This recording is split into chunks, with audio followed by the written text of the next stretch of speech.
I'm going to be introducing Mathew Blum, who is the Associate Administrator for Federal Procurement Policy from the Office of Management and Budget. Mr. Blum manages the development of legislation, regulations, policies, and other resources to promote sound acquisition practices. His branch is responsible for facilitating the use of innovative buying practices to support IT modernization and other priority initiatives. In 2017, Mr. Blum was elected as a fellow into the National Academy of Public Administration and received the John J. Franke Award bestowed by ACT-IAC to a government employee who has made extraordinary and long-term contributions to creating a more effective, innovative, and responsive government. Thank you.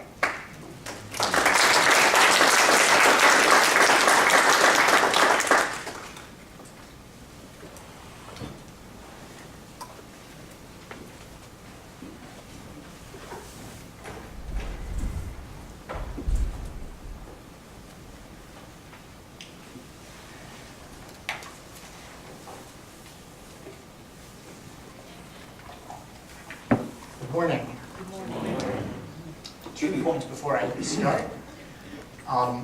One is that as I was looking at the agenda, as you all have already done, I'm sure, I was noticing it really is all-star. That's the good news. The bad news is I'm not one of those all-stars. So, but the way I look at it is this: when you get 75-degree weather in February, you are still way ahead.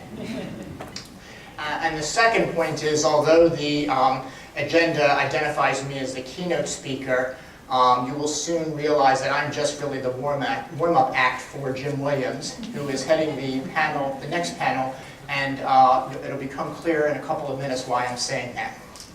Well, I really am pleased to have the privilege of kicking off today's Lifting the Curtain discussion on new and better ways to pursue requirements development. And I think that everybody would agree that this session couldn't come at a better time.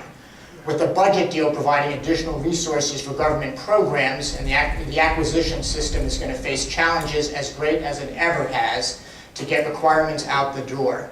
So now more than ever, agencies need to avail themselves of every best practice possible for developing requirements that allow for industry to conduct due diligence and offer their best solutions. What I find particularly encouraging in this regard, and with respect to acquisition generally, is the recognition by the administration, Congress, and other sources such as the Section 809 panel of the need for deep-seated transformation rather than short-term fixes that quickly become outdated, and the nexus between a well-functioning acquisition system and a modern government that provides effective service delivery to its citizens.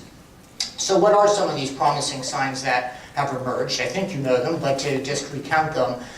For the administration's part, if you had an opportunity to see the President's 2019 budget, it describes key management initiatives to leverage modern technology, view data as an asset to increase the effectiveness of government, and ensure the workforce has the tools it needs to consistently deliver the outcomes our taxpayers expect. To use the words of our deputy administrator, we are focusing on bringing smarter and more innovative practices to the entire art of acquisition, from simple dollar transactions that deal with common goods and services, which we are addressing through category management, to strengthening major acquisitions that support projects meant to transform areas of critical need. As I think most of you know, virtually every CFO Act agency has an acquisition innovation advocate, and through the AIA Council and the Innovation Hub on the Acquisition Gateway, we are highlighting promising practices that make the acquisition process responsive, beginning with requirements development. And these include things that you know well and that you're going to be discussing this morning, including the use of facilitated requirements development workshops, which, as you recall, was successfully used by GSA, OPM, and DoD and DHS in bringing a cross-functional team of COs, CIOs, CISOs, CHICOs, and PMs together in the wake of the OPM data breach to come up with agreeable requirements in just 4 days that became the underpinning for what we now know as the Identity Protection Services contract. Other user-driven requirements development are highlighted in the TechFAR and the Digital Services Playbook, largely agile software development.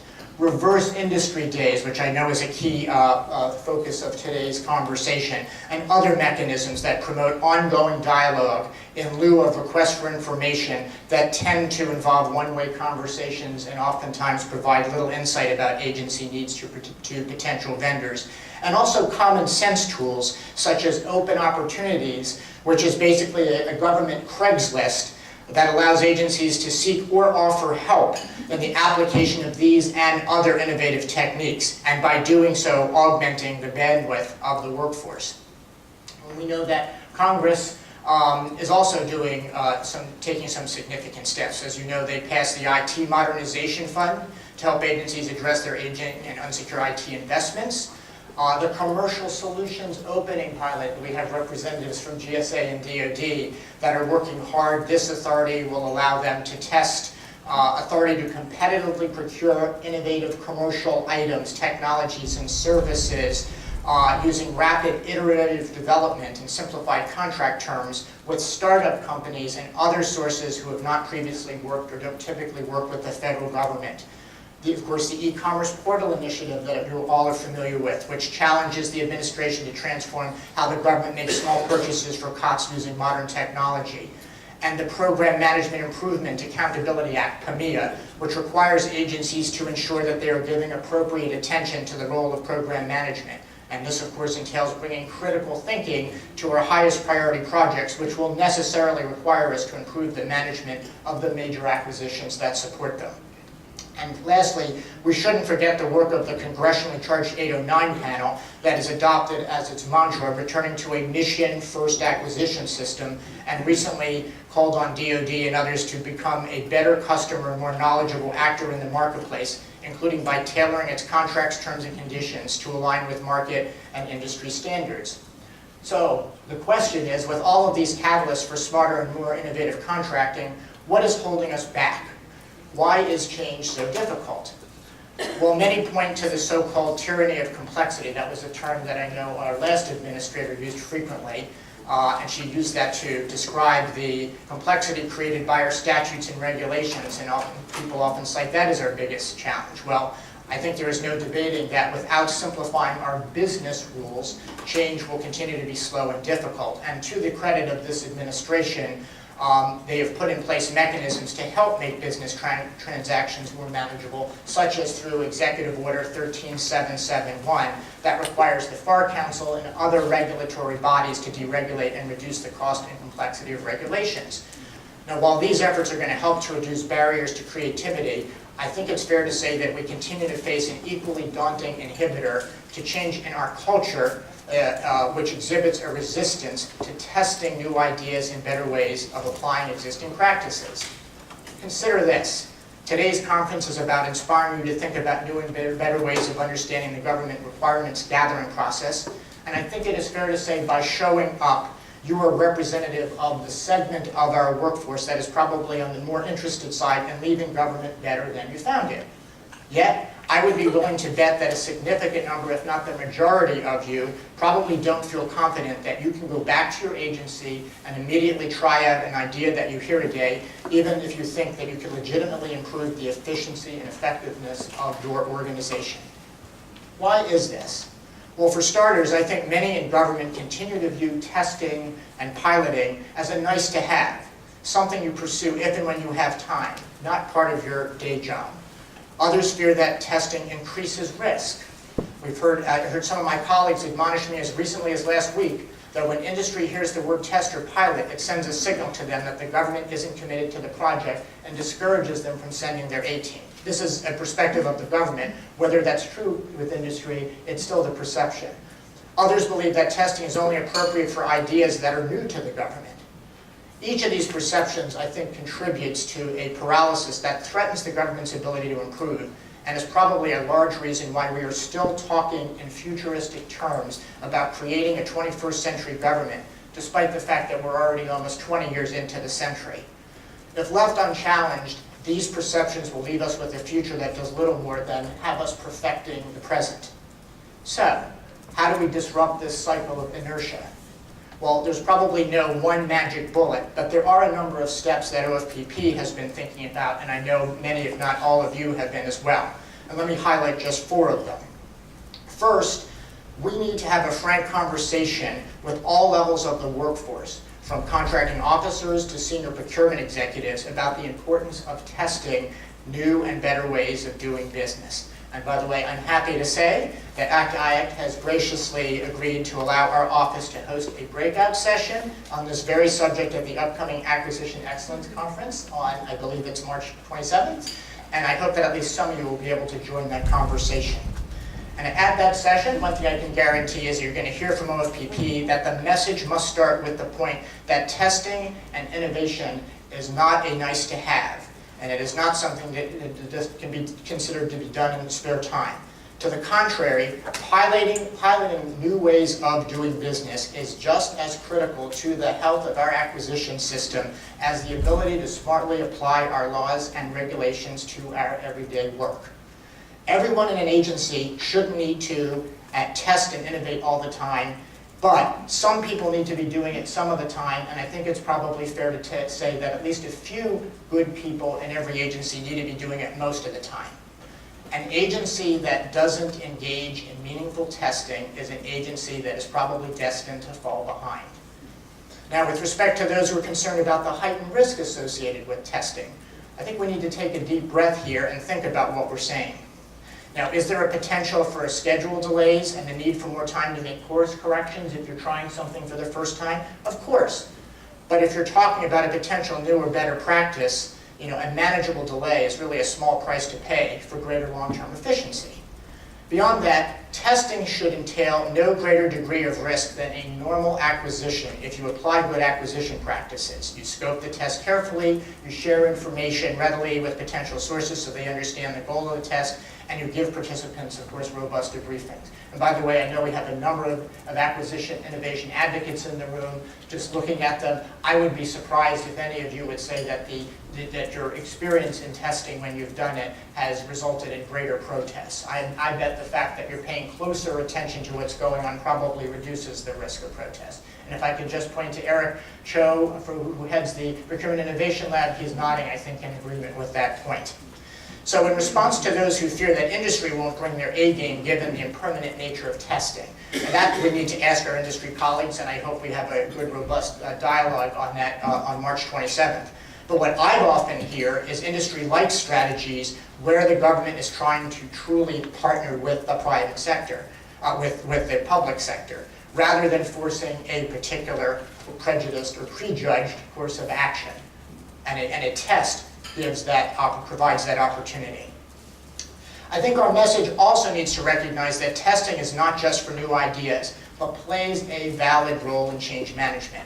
Now, admittedly, the last organization in any given department that adopts agile software development probably isn't going to receive ACT-IACT's coveted Igniting Innovation Award.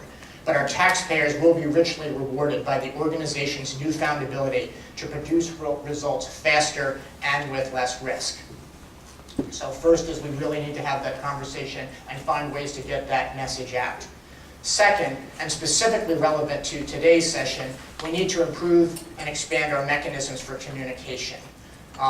So we've had a lot of success with our Mythbusters series. I know ACT-IACT has been a great partner in that. And in bringing people together, and we are carefully considering a Mythbusters focused around one-on-one communications, which can be among the most important and impactful engagements an agency can have with industry, and yet we continue to be questioned in light of the practices on discussions, which continue to be amongst the most heavily regulated of all aspects of the acquisition lifecycle. We need to make sure that we revive our Acquisition 360 initiative that provides a standard process for obtaining voluntary feedback from successful and unsuccessful vendors to gain greater insight on ways to strengthen the contracting process. And by the way, prior efforts revealed a very strong desire for agencies to take steps to improve their debriefing processes, which is what led to Mythbusters 3. So there is a payoff in terms of the feedback is a great way for agencies to improve their own programs, and also for us at the federal level to find areas where there are opportunities to improve as well. And we also need to build an appropriate mechanism where industry can offer its input on initiatives that we have showcased on the Acquisition Gateways Innovation Hallway, some of which include the best practices and use cases developed by participants in today's sessions.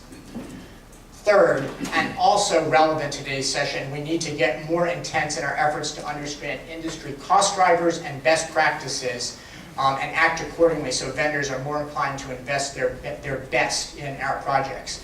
And I'm really pleased. I think today's conversation is right on point, and I'm really heartened to see the growing interest in reverse industry days as this tool enables our workforce to put themselves in the shoes of a bidder so they can more clearly see the impact of each decision that they're making during requirements development and acquisition planning, solicitation, issuance, and source evaluation.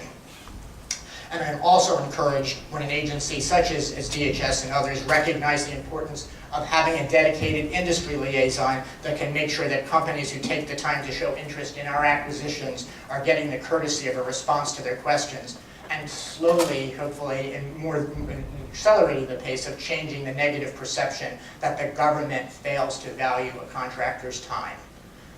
We need to recognize that some of our regulations have become too monolithic and don't adequately take into account the nature of what we're buying.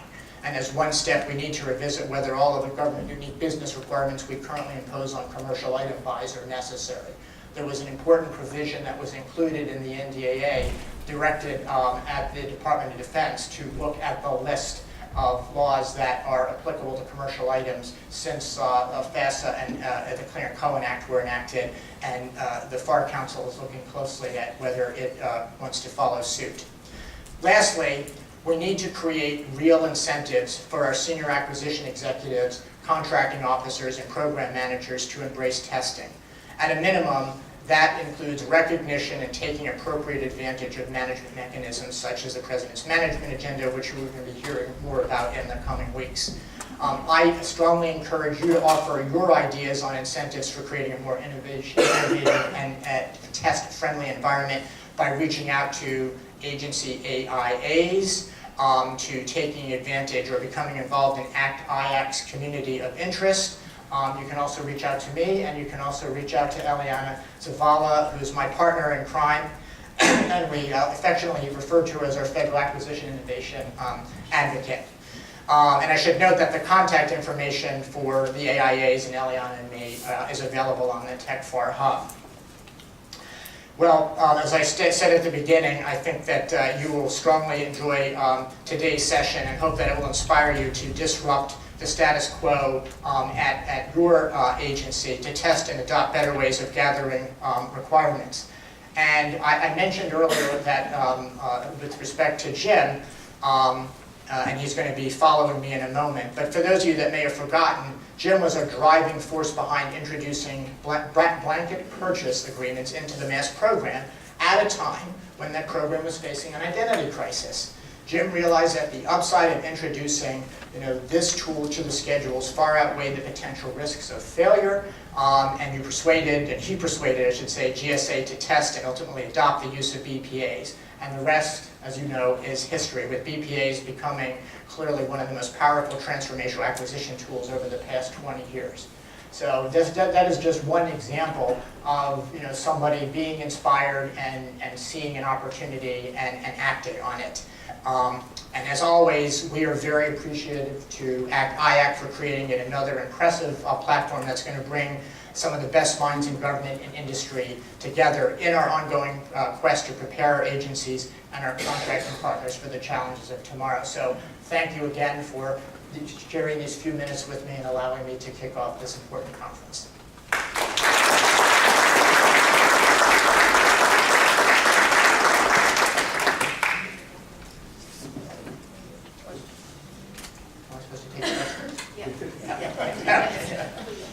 Okay, I'm supposed to take questions. And the good news, by the way, of going first is that there's a lot of brilliance that follows me, so I can just defer to subsequent panels.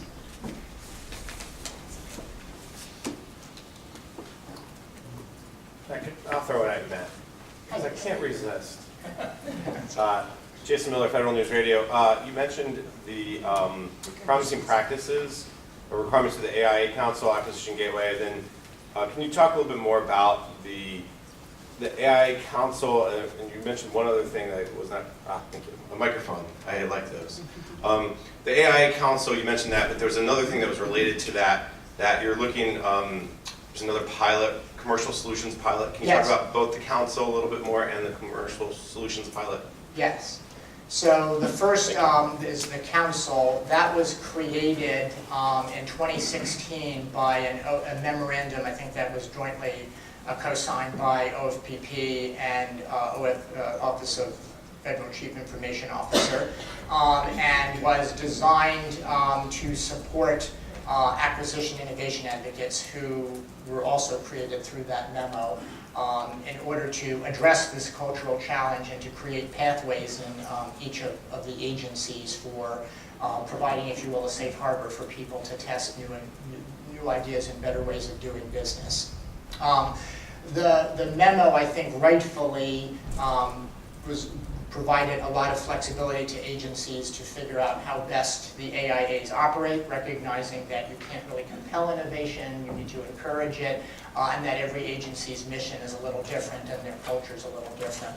But the one thing that we did do is we felt it was critically important to have a support structure for the AIAs and a way for them to interface with OFPP. So we established a council that meets regularly, usually monthly, that brings folks together to share best practices, use cases, talk about challenges and ways in which people are solving those challenges, and we occasionally bring in guest speakers to share ideas. We had, I think last year, a very good town hall session that was attended by many ACT-IACT participants to facilitate that dialogue and to help us actually understand the priorities of industry and what they would like to see us focus on. The commercial solutions opening pilot, which our colleagues from DHS can probably speak to a little bit more articulately, was established by the NDAA for last year in Section 880, I believe. And it recognizes that, it's going to be simply put, that we have, I think, a good process for doing research and development, and we have, good process with opportunities to improve on how we do, production of well-established items. But when you have emerging commercial technologies, the FAR basically treats them similarly to how you do full-fledged production, when really the characteristics of those acquisitions much more closely align to research and development. So Section 880 recognized this and authorized GSA and DHS to conduct a pilot where, in common parlance, to conduct these more in a manner that would be familiar to those that are more comfortable in the R&D space, and in particular to do, for example, broad agency announcements where you are evaluating the merits of proposals by themselves and not comparing them to one another, and you can choose multiple solutions. And also providing an opportunity for those that are going through the pipeline, such as another transactions authority, that have gotten to the pilot stage and show promise, a way to go into first run production with those agencies. Mathew, Ken Allen, I first of all, I have to thank you for being here. Every time I hear you speak, it's like hearing a graduate seminar in acquisition, so thank you for sharing. You talked about how the folks in this room are the folks who want to leave government better than they found it. Do you have some specific advice to take the things you're doing at OMB, suggestions for people in this room, industry and government, as to what they can actually do in their agency to make it better? How do you translate what you're doing at the top down to the level of these folks are working? Right. Well, I think one of the things that we can do actually, which will help, is to empower people in the agencies, and that's why I dwelled so heavily on the messaging.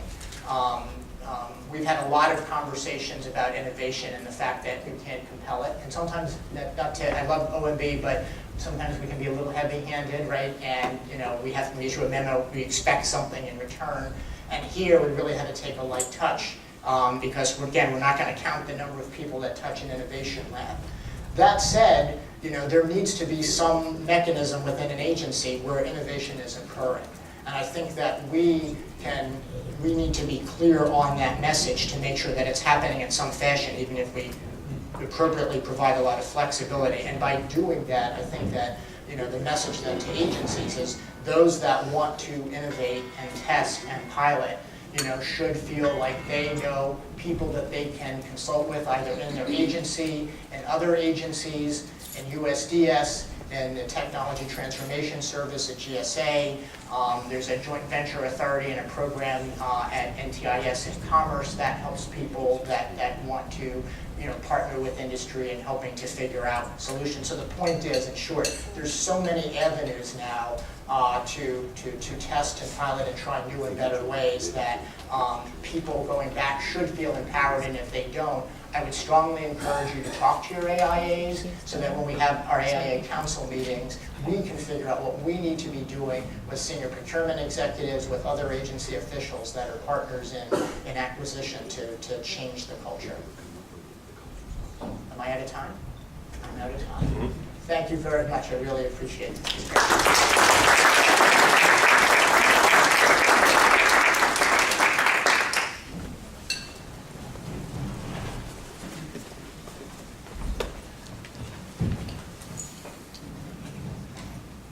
Thank you, Matthew, for those delightful insights. Much appreciated. It is my pleasure to introduce our first panel of the day, Lifting the Curtain, Requirements Gathering in Federal Acquisitions. This session will examine how the government establishes and gathers the requirements that go into a solicitation, the challenges in gathering the right requirements, and suggestions for improving the process. It is my honor to introduce a former GSA colleague and moderator for this panel, a man who really needs no introduction. Other than to say, Jim has been on both sides of the aisle, government and industry. He knows the ins and outs of federal acquisitions. So without further ado, please join me in welcoming to the stage Mr. Jim Williams.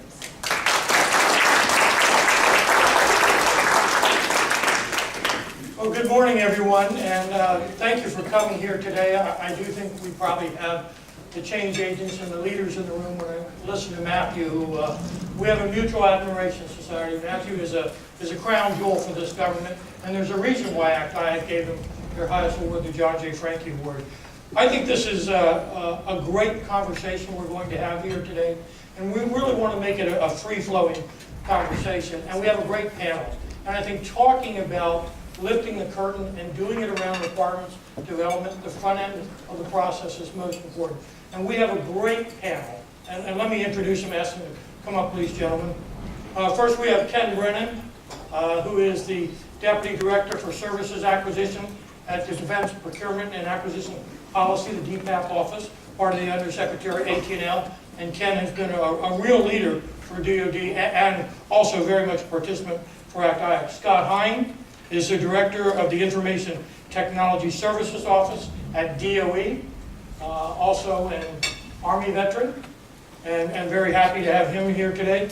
Doug Jackson, who is the Director of Business Analysis and Requirements for Robbins Joy. You can see why he's here. And Mike Marquez, coming up here from GSA, where he's the Director for the Army-Navy sector for FedSim. And I guess I'd like to talk about why I think this is important here today. When I think about the procurement process, I don't think pre-award, post-award. I think that's the wrong way to think about it. I think about it as there is the upfront requirements and acquisition strategy phase, there's a sourcing phase, and then there's a performance phase. And I think that first phase, requirements and acquisition strategy, drives everything as it should. And I think it's very, very important, as Mathew said, that we talk about how do we look at that first phase and do things much more innovatively. And I think a lot of our conversation here today will probably be around services. And I heard somebody say recently, well, we don't really need any acquisition and innovation in acquiring services. And I think that person unfortunately could not be more wrong, because I think there's so much that we can do in that area. And Eric Cho's nodding, because Eric Cho's been a leader at DHS and looking at how do we do this differently. And let me say, I love this topic. I love government. I'm somebody who, I've always said, I'm like Napoleon Dynamite. I don't have any other cool, manly skills. I just like trying to work and help government. And I think that's why we're all here today. And what I want to do is with the panel is we really want to free flow this.